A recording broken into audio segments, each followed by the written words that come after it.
Good morning. So for breakfast this morning, this is what we love to do on Sunday mornings.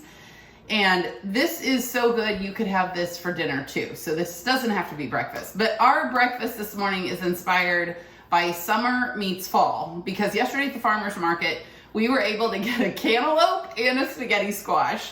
So we always love the transition of seasons because we are still savoring all the tomatoes and cantaloupe, but we're getting ready for the winter squash.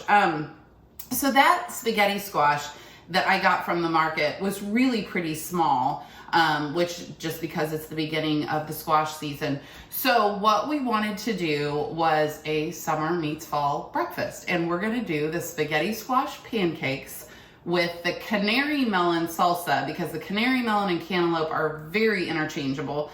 And the beautiful thing about these pancakes is they can be sweet or savory. So you can add whatever toppings on it to give it a little extra flair. And I know the things that I throw at you seem crazy bizarre and just insane flavor combinations.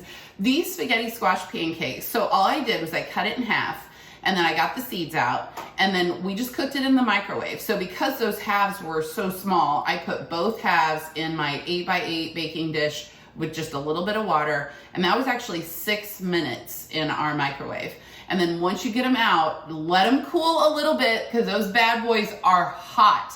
And you just take a fork, and so technically, like I said, the recipe calls for half of a spaghetti squash, but I went ahead and used the spaghetti squash noodles from both of those halves. Put those in a bowl and I blended up some old-fashioned rolled oats in my mini Ninja. That was just half a cup of that, and threw that in with some eggs and just a little bit of butter, oil, salt, and pepper. And basically just cook them like pancakes. I used about 1/4 cup per pancake and just cook them like you would pancakes. They are insanely good. And so now we have got, the pancakes are done. And so I'm gonna whip together the salsa. So the recipe calls for just about 2 cups of, like I said, canary melon, or we're gonna use cantaloupe. So I've got my extra cantaloupe. We're just gonna save and eat that. This is very typical salsa ingredients. So 2 cups in here, and then we have got, it's about half of, I had a pretty large red onion, so about half of that. And then I used a jalapeno. Now I took most of the seeds out because it's a farmer's market jalapeno.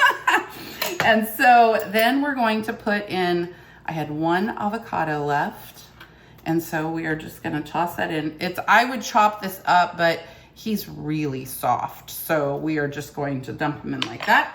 And then a tablespoon of lime juice, or half a lime. And then I did not even have cilantro, so my basil is hanging on really well. So we are just gonna throw some fresh chopped basil in there, and then a dash of salt. And then, so about 1/4 teaspoon to 1/2 teaspoon of salt, whatever you prefer. And then just chop it up. And this is going to taste like summer in a bowl. And the beautiful thing is, you can put salsa on anything. You may see us put this on salad later. You may see us put this on burgers later, tacos. But for our summer meets fall breakfast, we are going to top the salsa on top of our pancakes. And that is going to be our summer meets fall breakfast this morning. What we typically do with these pancakes is we just love to drizzle it with pure maple syrup and then have it with fruit. But the possibilities are endless, whatever you can dream up to put on these pancakes. But we hope you love it as much as we do.